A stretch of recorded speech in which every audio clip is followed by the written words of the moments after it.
qui a brillé ce week-end et on commence avec Adrien Rabiot. Once again, Raphaël. Oui, une passe décisive, une nouvelle. C'était face à l'Inter Milan dans le choc avec son équipe de la Juventus Turin. Il a reçu la note de 7 sur 10 par nos confrères de la Sky Italia. 56 ballons touchés, 62% de duels gagnés. Et c'est l'homme fort de la Juve sur les 5 derniers matchs. Il a joué, il n'est jamais sorti du terrain sur ces matchs-là. 2 buts, 2 passes décisives. Il fait des stats désormais, Adrien Rabiot. Et Olivier Bossard, la Coupe du Monde, l'a transformé. On espérait beaucoup de lui, il avait répondu présent, alors que le milieu était décimé. Là, maintenant, il tient la Juve à bout de bras, alors qu'elle vit une saison pour le moins complexe. Il vous épate ? Il m'épate et je trouve que contrairement à beaucoup de grands joueurs, lui, il n'a pas eu le petit coup de mou d'après Coupe du Monde, alors qu'effectivement, il a beaucoup joué avec l'équipe de France pendant la Coupe du Monde au Qatar. Là, c'est à peu près la seule lumière du côté de la Juve, et pourtant, il revient de loin. C'est sa 4e saison. Les 3 premières, on lui reprochait souvent sa nonchalance, un peu trop laxiste sur le terrain. Et cette saison, il est transformé. La semaine dernière, il met 2 buts. Alors, on le reprochait, mais il jouait quand même. C'est un peu le paradoxe, c'est que beaucoup de gens lui reprochaient autour de la table ou sur le terrain, mais ses entraîneurs l'ont toujours fait jouer tout le temps. Ouais, et pourtant, on était presque prêt à le faire partir du côté de United l'été dernier. Ça s'est finalement pas fait, et il réalise sa meilleure saison du côté de la Juve, et il arrive en fin de contrat. Il a que 27 ans. Je pense que ça va être un très bon joueur à aller chercher pour le coup. Il va y avoir une belle prime à la signature. Parce que ils savent faire du côté. Non, mais c'est la mode, les joueurs qui arrivent en fin de contrat. Maintenant, les joueurs maîtrisent. Après lui, tout, il arrive libre, il repart libre. Exactement. Au moins, c'est cohérent. Autre top, c'est Jules Koundé, Raphaël. Oui, qui a été bon lors du Classico face au Real Madrid avec le FC Barcelone. Pas de faute. La note qu'il a reçue chez nos confrères catalans de Sport, 7 sur 10, 100% de duels gagnés, 100% de tacles réussis. Dans Sport, je vais vous lire ce qui a été écrit à son sujet. Ce 7 sur 10 après la rencontre. Il a alterné entre des actions défensives de grande valeur et des petites erreurs ponctuelles de concentration qui auraient pu coûter cher. C'est une merveille physique. Il sera l'un des meilleurs du monde en gagnant en fiabilité. Sébastien, et c'est notre latéral droit, Jules Koundé. C'est-à-dire que... Mais à Barcelone, il joue aussi. Oui, là, il a joué en centrale. C'est pour ça que je dis ça. Sur les matchs contre le Real Madrid, il joue en défense centrale parce qu'on préfère, du côté de Xavi, mettre Araujo face à Vinicius Junior. Mais sinon, il joue beaucoup aussi au poste d'arrière droit. Il est condamné à vivre une carrière à la Thuram, ce qui est plutôt pas mal. Non, pas forcément, mais il alterne. Ceux qui disent qu'il est installé en défense centrale au FC Barcelone, non. La charnière centrale, c'est Christensen, Araujo, sauf contre le Real Madrid. Mais on tourne, donc parfois il joue aussi en défense centrale. En tout cas, il réalise une belle saison. Il s'est imposé au FC Barcelone. Il joue quasiment tous les matchs. Quand il ne joue pas, c'est parce qu'il est préservé, parce qu'il a beaucoup enchaîné. Et c'est rare. Il est globalement bon, parfois très bon. Et il commet des erreurs absolument incroyables par moment. Mais il est tellement bon par ailleurs qu'il arrive à compenser. C'est-à-dire que même là, contre le Real, il a commis une erreur à un moment, mais incroyable, ça aurait pu coûter très très cher, mais il est tellement bon par ailleurs que ça compense, et son entraîneur lui fait énormément confiance. Si jamais il arrive à gommer ses erreurs de concentration, comme le disaient nos confrères catalans, et parfois des passes, mais c'est des cadeaux à l'adversaire, s'il ne fait plus ça, il va être très très fort. Et c'est une très bonne nouvelle. Je sais que Benoît, qui le couve, évidemment, en est content. J'espère juste qu'on laissera dans l'axe en équipe de France. Voilà. Ouais. Il est sachant, mais il y a des monstres aussi maintenant. Oui, mais pas tant que ça. Il y a des sacrés gaillards en équipe de France. Deschamps, il a du mal avec la taille de Koundé. Ça lui pose un souci. Lui, il a de la taille, mais il joue devant. C'est Marcus Thuram. Oui, qui connaît une deuxième partie de saison compliquée depuis l'après-Coupe du Monde. Il a retrouvé le chemin des filets. C'était avec le Borussia Mönchengladbach face au Werder de Brême. Un but qui vient bien.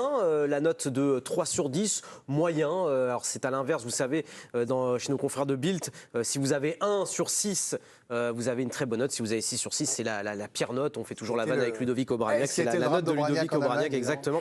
Et puis, mine de rien, quand on regarde le classement des meilleurs buteurs de Bundesliga, même s'il a très peu marqué sur la deuxième partie de saison, eh bien, il est deuxième meilleur buteur ex aequo avec Griffo et Christopher Nkunku. Beaucoup de Français dans ce classement. Benoît, il est un peu sur courant alternatif. Lui aussi va être libre à la fin de la saison. C'est un joueur sur qui les Bleus doivent compter, qui va avoir beaucoup de propositions, Marcus Thuram. Oui, après, attention, il y a aussi beaucoup de concurrence devant, donc il va falloir qu'il reste performant. C'est vrai que cette après-Coupe du Monde a été un petit peu compliqué. Là, depuis quelques semaines, ça va un petit peu mieux. Il marque quand même un beau but, là où il se défait facilement du défenseur. il devra performer comme il le fait là, depuis quelques semaines, pour pouvoir prétendre à... C'est pas une place garantie, Marcus Non, Thuram. pour l'instant, c'est pas une place garantie. Parce que je pense que malgré tout, Kolo Muani est un cran au-dessus devant lui. Même dans l'esprit de Deschamps. Oui, car plus régulier.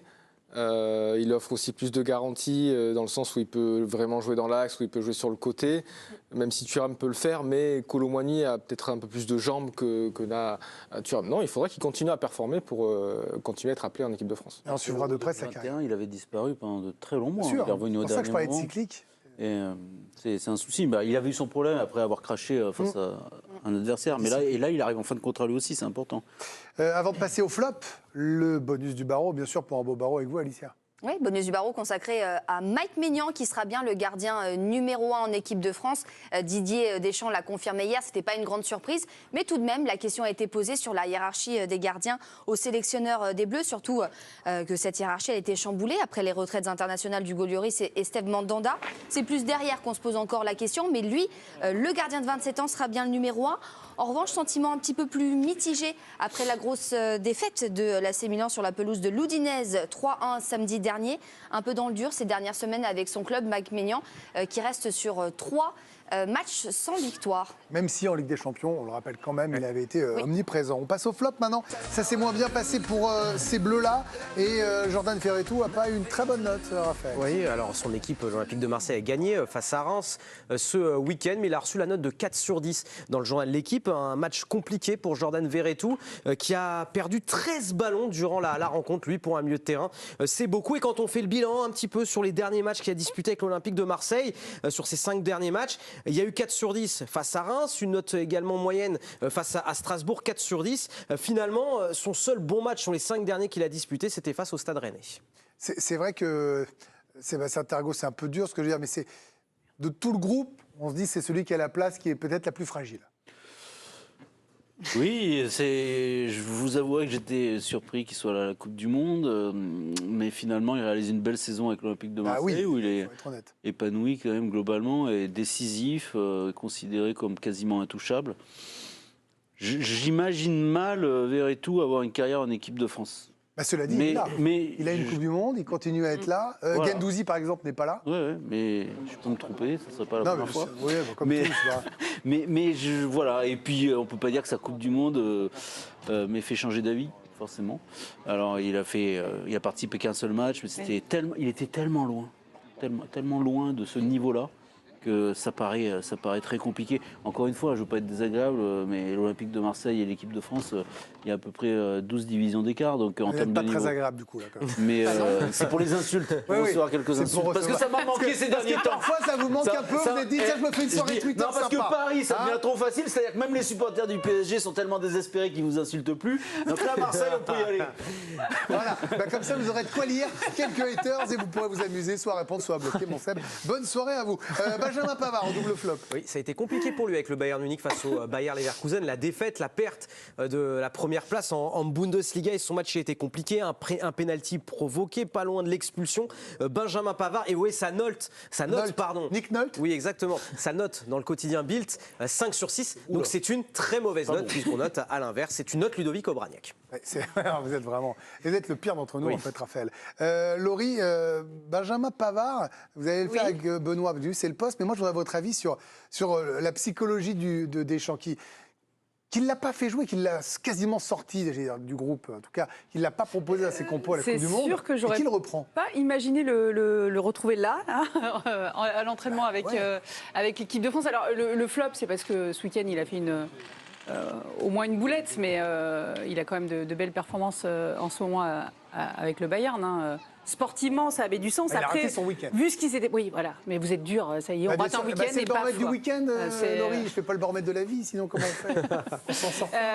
Mais effectivement, non, je sais pas. Après, Didier Deschamps, il est souple quand même parfois dans ce qu'il fait. On l'a vu à de multiples reprises. On peut pardonner. Avec Olivier Giroud, avec Karim Benzema.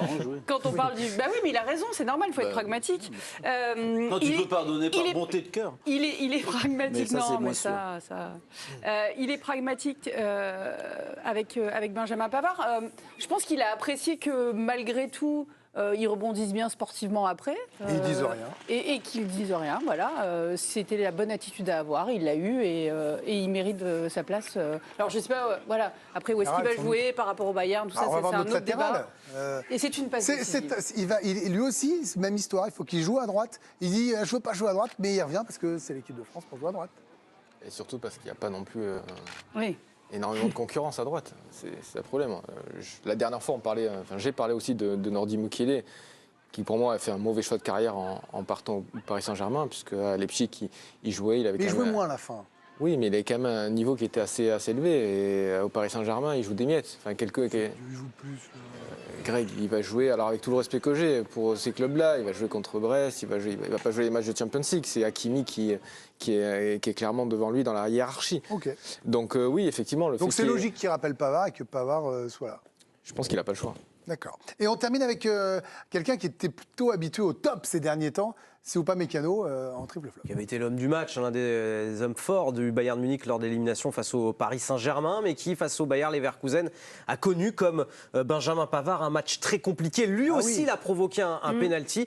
Il a reçu la note de 4 sur 6, donc mauvaise note chez nos confrères de Bild, et seulement 50% de duels gagnés, alors que dans ce domaine, il excelle habituellement. Bon, et c'est vrai que c'est plutôt rare, Olivier, de le retrouver dans cette catégorie. Ouais, vraiment tout petit flop, effectivement, il y a ce penalty qui provoque, mais ça ne va pas me faire oublier le reste de la saison qu'il fait. Aujourd'hui, pour moi, Upamecano est peut-être dans le top 5 des meilleurs défenseurs centraux du monde. Je trouve que c'est le bleu qui a le plus progressé. Et d'ailleurs, il suffit d'écouter les conférences de presse de Nagelsmann ou de Deschamps, même, qui n'arrêtent pas de lui tresser des louanges, et c'est tout à fait mérité. Bertrand Latour, vous voulez aller dans le sens d'Olivier Bossard, j'imagine.